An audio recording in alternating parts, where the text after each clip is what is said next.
तो आप लोग बताइए बैकशू पॉइंट क्या होता है, कोई बताएगा? That are mentioned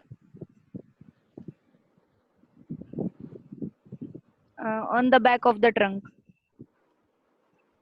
बैकशू पॉइंट भी डायग्नोस्टिक पॉइंट है, लाइक फ्रंट व्यू पॉइंट, है ना? और Yes, sir. जैसे आगे हमारे पॉइंट है वैसे पीछे भी स्पाइन के दोनों तरफ बैकशू पॉइंट बने हुए हैं। तो जैसे फर्स्ट बैकशू पॉइंट है UB13, You with ये किसका बैकशू पॉइंट है? lungs. lungs. लंग्स का। इसकी लोकेशन क्या होती है, कोई बताएगा या मैं बताऊं? Yes, sir. Yes, sir. 1.5 June lateral हाँ to the lower border of the spinous process of the third thoracic vertebra. बस 1.5 जून लेटरल टू द थर्ड। देखो 13 थर्ड से है, 14 फोर से है, बड़ा आसान है करना, है ना? याद करना आसान है कि नहीं? तो ये लंग्स की हो गई। अब नेक्स्ट हमारा जो UV, But sir, why UB11 is not backshoe point? वो तो इन्फ्लुएंशियल पॉइंट है बोन एंड कार्टिलेज Yes, का, sir. Yes, sir. तो बैकशू पॉइंट क्यों होगा? वो बैकशू पॉइंट नहीं है तो नहीं है, अब मैं क्या कर सकता हूँ बताओ? मेरी मर्जी थोड़ी चलेगी, चाइनीज अपनी मर्जी खुद चलाते हैं, हैं? Yes. वो मेरी नहीं सुन रहे। शिवानी क्या करूं मैं? Hello, good morning, sir. UB14, UB या BL भी लिखते हैं, ब्लैडर मेरिडियन, वैसे UB लिखते हैं। UB14 किसका बैकशू पॉइंट है? Pericardium. पेरिकार्डियम का बैकशू पॉइंट है। इसकी लोकेशन भी बता दो रीना जी। 1.5 का lateral to the lower border of the spinous process, fourth thoracic vertebra. Fourth thoracic vertebra, fourth thoracic vertebra के 1.5 चून कैसे लेते हैं? सेंटर से नापते हैं, मार्क करते हैं। 1.5 चून कितना था? 2 फिंगर्स की चौड़ाई। तो ऐसे नापेंगे, मार्क करेंगे और वहां पे निडल लगा देंगे। तो पेरिकार्डियम से रिलेटेड कोई प्रॉब्लम है बैकशू पॉइंट पर, फोर्थ थोरेसिक वर्टिब्रा पे दोनों तरफ पॉइंट होते हैं, बाइलेटरल पॉइंट है स्पाइन के दोनों तरफ, याद रहेगा? Yes, sir. उसके बाद नेक्स्ट नेक्स्ट क्या है? नेक्स्ट कौन सा UB15. है? UB15. 15। UB15 किसका है? Heart. हार्ट का पॉइंट है। UB15 हार्ट का पॉइंट है। और इसकी लोकेशन भी आप लोग बताना चाहें तो बता सकते हैं। 1.5 June lateral to the lower border of the spinous process of the fifth thoracic vertebra. बिल्कुल ठीक, बिल्कुल ठीक। एक सेकंड रुको, मैं ये कान में लगा लूं आला तो और अच्छी आएगी आवाज।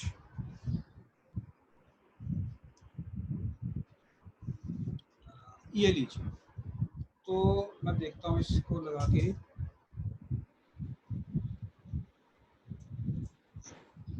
ये लग गया, आवाज आ रही है आपको मेरी?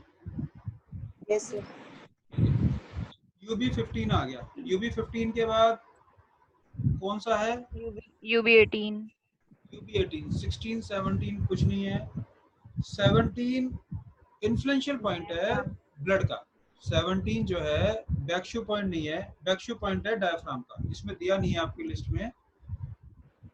UB17 को भी लिख लीजिए। UB17 सेवंथ थोरेसिक वर्टिब्रा पे होता है और ये इन्फ्लुएंशियल पॉइंट फॉर ब्लड। ये क्वेश्चन बहुत इंपॉर्टेंट है, बहुत बहुत इंपॉर्टेंट है, क्योंकि UB17 ब्लड का इन्फ्लुएंशियल पॉइंट भी है और बैकशू पॉइंट है डायफ्राम का। Diaphragm. डायफ्राम क्या होता है आपको पता है किसी को या मैं बताऊं? नहीं पता सर। डायफ्राम होता है हमारे पेट में एक डोम शेप, ऐसे ऐसे शेप का, हार्ट और लंग्स के नीचे। कभी आप एनाटॉमी देखेंगे गूगल वगैरह पे देखना, इनर एनाटॉमी, तो डोम शेप ऐसे ऐसे एक मसल होती है लंग्स के नीचे। तो जब हम सांस लेते हैं तो वो ऊपर नीचे होता है, उसको डायाफ्राम बोलते हैं, जिसकी वजह से लंग्स फैलते और सिकुड़ते रहते हैं। तो जब हम छाती पेट से सांस लेते हैं तभी कहते हैं पेट से सांस लेना चाहिए, तो उससे क्या होता है वो मसाज होती रहती है इंटरनल ऑर्गन की। तो कभी कभी जो अस्थमा होता है, हिचकी आती है, वो वो डायफ्राम की वजह से भी आती है, और सांस अपने आप चलता रहता है। वो डोम जो है मसल ऊपर नीचे होती रहती है तो सांस चढ़ने लग जाता है। तो हम तेजी से सांस लेते हैं, जो डायफ्राम ऊपर नीचे होता रहता है वो संभाल के रखता है हमारे लंग्स को, और हार्ट नीचे नहीं आने देता, कैविटी बना के रखता है।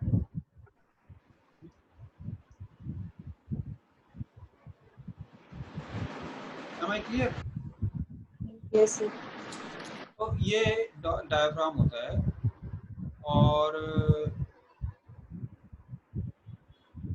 और क्या है? UB17 इन्फ्लेशन पॉइंट है, इसको हटा। UB17 इन्फ्लुएंशियल पॉइंट है ब्लड का। ब्लड का इन्फ्लुएंशियल पॉइंट भी है। तो ब्लड में कोई प्रॉब्लम हो जाए, ब्लड कम हो जाए, ब्लड ज्यादा हो जाए, ज्यादा भी हो जाता है ब्लड कभी कभी, क्या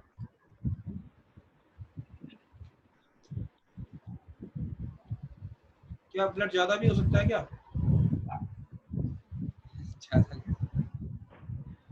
ज्यादा नहीं होता, कम ही होता है। कभी कभी किसी किसी को रेयर कोई बीमारी हो जाती है, इसमें ब्लड ज्यादा हो जाता है, पर जनरली ज्यादा नहीं, कम होती है। तो UB17 लगाना है। 17 का होता है 1.52 lateral to the lower border of the spinous process होता है 7th थोरेसिक। यहाँ तक तो कोई दिक्कत नहीं है। 14 पे 4th पे माही जी आपने थोड़ा लेट ज्वाइन किया। वंदना जी समझ में आ रहा है हम क्या कर रहे हैं? जी सर बिल्कुल आ रहा है सर, वो थोड़ा सा ना नेट कनेक्ट करने में टाइम लग गया। कोई नहीं, तो अच्छी बात है, इसमें कोई बुरी बात नहीं है। बैक शू पॉइंट हम कर रहे हैं। फर्स्ट बैक शू पॉइंट UB13 है, फिर UB14 है, फिर UB15 है। UB15 हार्ट का पॉइंट होता है, हार्ट का बैक शू पॉइंट होता है। फिर उसके बाद 16 कुछ नहीं है, 17 जो है back shoe point of diaphragm है। उसके बाद UB18 किसका होता है? लिवर। लिवर का होता है, लेकिन ये 8th थोरेसिक वर्टिब्रा पे नहीं होता। इसकी खासियत ये है, लिवर को याद रखना पड़ा। 9th थोरेसिक वर्टिब्रा पे होता है। ठीक है, ऑफ कोर्स लिवर की सारी प्रॉब्लम हम back shoe point of liver से ट्रीट करेंगे, तो यहाँ तक कोई दिक्कत नहीं है, याद हो गया। UB13 थर्ड वर्टिब्रा पे है, UB14 फोर्थ पे है, vertebra, फिफ्थ पे है, fifth पे, UB17 7th पे, 17 ब्लड का है ना? UB17 ब्लड का है ना, इन्फ्लुएंशियल पॉइंट। हाँ जी, याद हाँ रहेगा। Yes sir. 18 लिवर का है, लेकिन वो 8th वर्टिब्रा पे नहीं है। ये खासियत है लिवर की, ये याद रहेगा। लिवर जो है अपने आप में एक खासियत है, क्योंकि वो 8th वर्टिब्रा पे कोई दूसरा पॉइंट होता है, वो खाली है। तो ये UB18 9th वर्टिब्रा पे आ गया। पहली बार जो है ये सीक्वेंस में चेंज आ गया यहाँ पे। क्लियर हो गया? ये इस तरह के क्वेश्चन जो ट्रिकी क्वेश्चन होते हैं, ये पूछ लेते हैं एग्जामिनर। तो सबको लगता है जैसे UB13 थर्ड पे है, 14 फोर्थ पे है, 15 फिफ्थ पे है, 17 7th पे है, तो 18 भी 8th पे ही होगा। तो एग्जामिनर पूछ लेगा UB18 is a back shoe point on the 8th vertebra, 9th 7th, ऐसे पूछ लेगा, तो कंफ्यूजन होता है। तो 17 7th पर नहीं है, 8th पर, सॉरी 18th 8th पर नहीं है, 9th। क्लियर हो गया? बहुत अच्छे से क्लियर हो गया, कोई दिक्कत वाली बात ही नहीं हुई इसमें तो। अच्छा, उसके बाद लिवर के बाद लिवर का यंग ऑर्गन क्या है? Gall bladder. तो वो 17 18 8th पर नहीं 9th पर है, तो 19 10th पर आएगा। अब एक एक नीचे हो जाएगा ना। तो UB19 हो गया गॉल ब्लैडर का, UB19 हो गया गॉल ब्लैडर का, तो वो 10th वर्टिब्रा पे आ गया। क्लियर हो गया? Yes sir. अब कोई भी प्रॉब्लम होती है तो वो आपने उसमें गॉल ब्लैडर की उस पे देखना। और गॉल ब्लैडर के बाद लास्ट पॉइंट है, लास्ट मतलब इस सीक्वेंस में 10 11 20 की सीक्वेंस में लास्ट पॉइंट है आपका स्प्लीन का। 20 किस पे आएगा? 11th thoracic vertebra। UB20 11 तो दिक्कत है। ये बहुत आसान है, याद करना भी आसान है, बस वहां से सीक्वेंस बदल गया। UB18 से सीक्वेंस बदल गया लिवर का। जो लीवर का सीक्वेंस जो बदला तो फिर वो बदलता चला गया। अब 21 जो है वो अलग तरीके से, वो 21 कितने पे है? 12 पे। 12 12 पे आ गया। उधर 21 का उल्टा कर दो, 21 का उल्टा क्या होता है? 12 तो यू भी 21, 12 थोरेसिक वर्टिब्रा किसका है? स्प्लीन का यांग Stomach. ऑर्गन क्या है? Stomach. yin yang करते हुए आ रहा है नीचे। और 22 एक ऐसा फिर से चीज यहाँ पर आ रहा है, यहाँ पर थोरेसिक वर्टिब्रा Lumbar खत्म हो गई। Lumbar यूबी 22 से 22 2 तो वो किस पे आ गया? फर्स्ट लंबर शुरू हो गई। देखो 22 पे क्या हो गई? लंबर वर्टिब्रा शुरू हो गई। और जब पहली लंबर वर्टिब्रा शुरू हुई, लंबर वर्टिब्रा क्या होती है? ये जो जहां से हम लोग जनरली कमर झुकाते हैं, ये जो हमारी नेवल के पीछे L3 L4 है, तो उससे 2 वर्टिब्रा ऊपर L1 हो गया। तो मोटे तौर पर आपको समझ में आ जाएगा, जो हमारी नाभि है उसके बिल्कुल एग्जैक्ट पीछे L3 L4 का जॉइंट आता है। तो L2 और उससे ऊपर L1 पे lower border of the spinous process of the first lumbar vertebra. तो फर्स्ट लंबर वर्टिब्रा जो है, आपको पता है सेंजियाओ को 3 कैविटी भी बोलते हैं। तो तीनों कैविटी कहाँ से शुरू हो रही है? तीसरी कैविटी यहाँ पे शुरू हो रही है। एक तरह से हमारी बॉडी के ना डायफ्राम ने ऊपर डिवाइड कर दिया इसको 2 हिस्सों में, ऊपर की cavity, second cavity, third cavity. तो तीसरी कैविटी जो है ये हमारी जा रही है, अब सेंजियाओ यहाँ से हो जाएगा। तो फर्स्ट वंदना समझ में आ रहा है कि नहीं? जी सर। क्लियर है? बहुत इसमें कोई कंफ्यूजन वाली बात नहीं है। मैं फिर भी आपको बहुत क्लियर कर रहा हूँ, और मैं चाह रहा हूँ कि जो भी रिकॉर्डिंग देखेंगे लोग, और भी जो स्टूडेंट देखेंगे, आज अवेलेबल नहीं हो पाए हैं, तो उनको कोई ऐसी परेशानी नहीं होगी। मेरा ख्याल है कि इस रिकॉर्डिंग को देखने के बाद, इस क्लास को समझने के बाद, आपको जिंदगी में बैक शू पॉइंट तो आप कभी नहीं भूलोगे, मेरा ख्याल। तो L1 लंबर, लंबर क्या होता है? लंबोदराय। लंबोदराय किसको कहते हैं? गणेश जी को। गणेश जी को कहते हैं, उनके पेट बड़ा होता है। तो अगर किसी के लंबर में दर्द है तो हमें कभी कभी पेट की मसल को भी स्ट्रॉन्ग करना पड़ता है एक्सरसाइज करा के। तो L1 पे सेंजियाओ शुरू होता है, और ये यूबी 22 है। याद रहेगा? बिल्कुल सही। और पॉइंट इसमें परपेंडिकुलर लगते हैं सारे के सारे, 0.5 से 1 जून तक, और उसके बाद यूबी 22 के बाद सेकंड नंबर वर्टिब्रा पे 23 किडनी, 23 के बाद लास्ट ही रह गया किडनी और यूरिनरी ब्लैडर, 2 ही रह गए हैं। लार्ज इंटेस्टाइन भी रहता है। Large intestine. किडनी हो गया क्या? सेंजियाओ के बाद 23 किडनी आ गया 23 सेकंड नंबर वर्टिब्रा पे। ठीक है? ठीक है? Yes, हाँ जी sir. सर। कोई दिक्कत हो रही है? नहीं। 24 कुछ नहीं, और 25 पे लार्ज इंटेस्टाइन। इसको याद Large करना intestine. इसलिए भी आसान है कि आगे भी हमने करा था ST25। ST25 नेवल से 2 जून लेटरल था, 2 to 10 later. याद है? ST25 Yes, वो sir. भी Yes. लार्ज इंटेस्टाइन का फ्रंट व्यू पॉइंट था। फ्रंट में पॉइंट है। और ये UV25 मिलता है ना सीक्वेंस, याद करने में आसान रहेगा।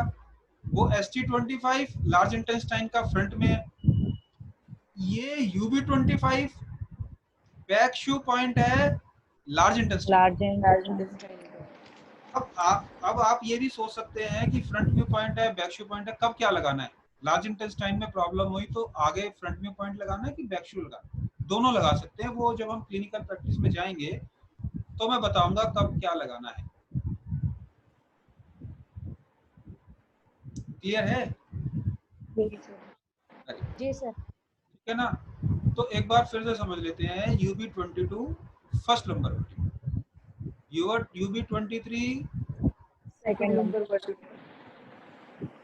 सेंजियाओ के बाद किसका नंबर आया? किडनी का नंबर आया। किडनी 24 कुछ नहीं है, 25th जो है large intestine, fourth lumbar vertebra. Fourth lumbar vertebra. तो थर्ड लंबर वर्टिब्रा पे कुछ होता है क्या? मैंने क्या बोला था, जो नेवल है वो यूबी वो थर्ड एंड फोर्थ के बीच में। तो थर्ड वर्टिब्रा के बिल्कुल पीछे ये हमारा नेवल का पोर्शन है, इसको छोड़ देते हैं। और थर्ड के नीचे L4 क्या है? Large intestine. लार्ज 24। क्लियर?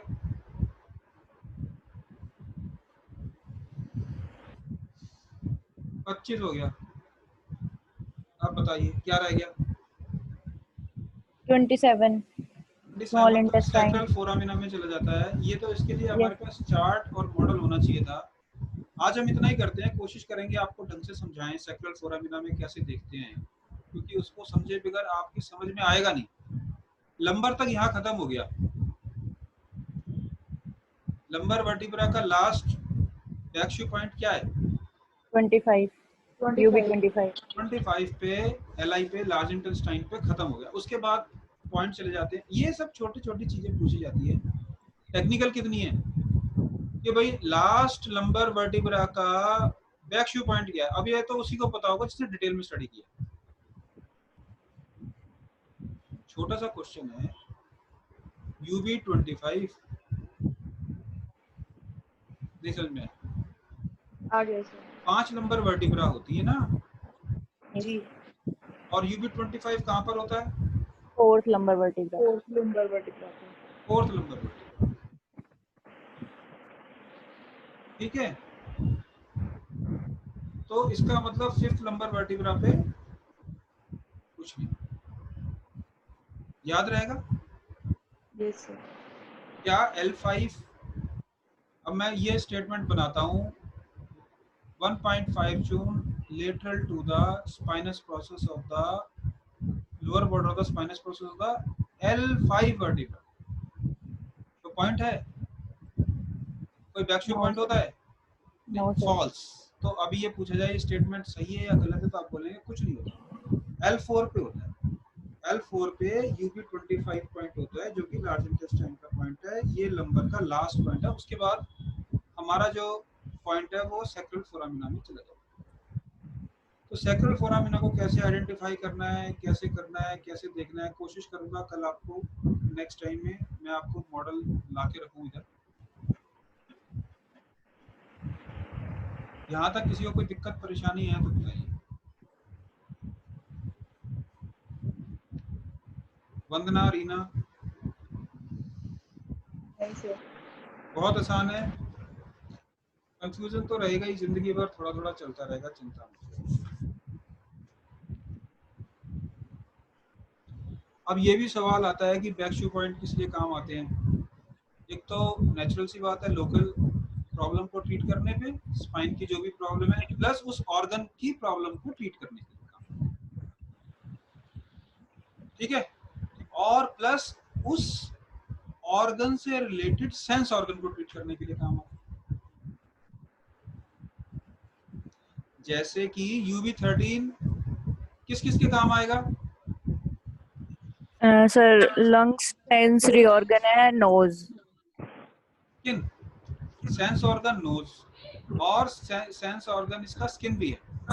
तो स्किन को ट्रीट करने के लिए अगर स्किन ट्रीट करनी है तो UB11 लगाना पड़ेगा। आइए महाराज, बड़ी मेहरबानी, बड़े देर से आए। अब UB भाई आप ना मेरी आज की वीडियो जरूर ये रिकॉर्डिंग देख लेना, आपको बड़ी हेल्प मिल जाएगी। ठीक है, UB13 जो मेरिडियन है, UB13 जो पॉइंट है, बैकशू पॉइंट है। अब एक एग्जांपल है, तो कोई भी बैकशू पॉइंट कम से कम 3 चीजों में काम आएगा। एक तो उस एरिया की लोकलाइज स्पाइनल प्रॉब्लम को ट्रीट करेगा, दूसरा उस ऑर्गन की प्रॉब्लम को भी ट्रीट कर सकता है, तीसरा उस ऑर्गन से रिलेटेड सेंस ऑर्गन को भी ट्रीट करेगा, जैसे कि UB15 हार्ट का है ना, Yes, sir. तो UB15 स्पाइन की प्रॉब्लम को भी ठीक करेगा, हार्ट की प्रॉब्लम को भी ठीक करेगा। और हार्ट का सेंस ऑर्गन क्या होता है? The tongue. Tongue, very good. तो टंग की प्रॉब्लम को भी कहां से ठीक करेंगे? UB15 से। अब आपको समझ में आ गया, जैसे वो लिखा होता है टंग की प्रॉब्लम है तो नीचे लिख दिया UB15, तो लॉजिक नहीं पता था। अब हमारे पास लॉजिक आ गया कि भाई UB15 को हम क्यों ट्रीट कर रहे हैं टंग्स की प्रॉब्लम में। कोई आदमी कह रहा है जैसे टंग्स के अंदर उसको कोई क्रैक आ गए हैं, छाले हो रहे हैं, जीभ पर कुछ जख्म हो रहा है, तो किसी ने पूछा जीभ पे जख्म हो रहा है तो किसको ट्रीट करेंगे? अब वो जिसने पढ़ा नहीं ढंग से वो सर खुजाएगा, यार जीभ का तो पॉइंट बताया नहीं हमको। जो 15 दिन की, एक हफ्ते की क्लास करके आ रहे हैं, मैंने लिटरली उनको ऐसे ऐसे कर दिया, बोले जीभ का कौन सा पॉइंट होता है यार, जीभ का तो बताया नहीं। तो कई लोग ना ऐसे एक दिन की, 5-5 दिन की, 15-15 दिन की क्लासेस करके आ रहे हैं। मैंने लिटरली ऐसे पूछ लिया था, मैंने कहा भाई कई बार फ्लैबी टंग हो जाती है, मतलब कि कुछ टंग में स्वेलिंग आ जाती है, तो क्या ट्रीट करोगे? बोले टंग का तो कोई पॉइंट होता ही नहीं है लंग्स, इसमें ये कर देंगे या रैन 26 कर देंगे, ऐसे कर देंगे। तो क्या है कि वो जब तक आप हार्ट को ट्रीट नहीं करोगे ना, वो क्रॉनिक प्रॉब्लम नहीं जाएगी। ठीक है, आज हमने लगभग काफी सारे बैकशू पॉइंट करे हैं और कुछ बैकशू पॉइंट रह गए हैं जो कि फोरामिना में हैं, वो हम कल करेंगे। इसके अलावा मैं रिपीट कर देता हूँ, इससे पहले मैंने जिंगवेल पॉइंट के बारे में बताया था। जिंगवेल पॉइंट शिवानी कई बार पूछ चुकी है। तो जिंगवेल पॉइंट वो होते हैं जो नखूनों के पास, जो हमारे मेरिडियन होते हैं ना, जो नखूनों के पास खत्म होते हैं। यांग मेरिडियन का फर्स्ट पॉइंट और यिन मेरिडियन का लास्ट पॉइंट हाथ में, वो जिंगवेल पॉइंट होता है। जैसे कि LU11, LI1, है ना। तो जैसी कोई एक्यूट इमरजेंसी होती है, जैसे चक्कर आ गए, कुछ हो गया, तो वही करा जाता है। तो जिंगवेल पॉइंट की रिकॉर्डिंग भी मैं आज आपको भेज दूंगा और ये भी कर देंगे, ये दोनों देख लेना। और आपका कोई क्वेश्चन, आज के लिए हम इतना ही करेंगे। और कोई पॉइंट है आपका, कोई क्वेश्चन है तो आप मुझे बता दें।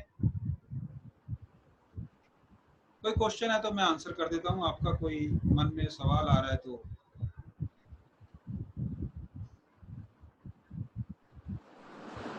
कोई नहीं, वेरी गुड।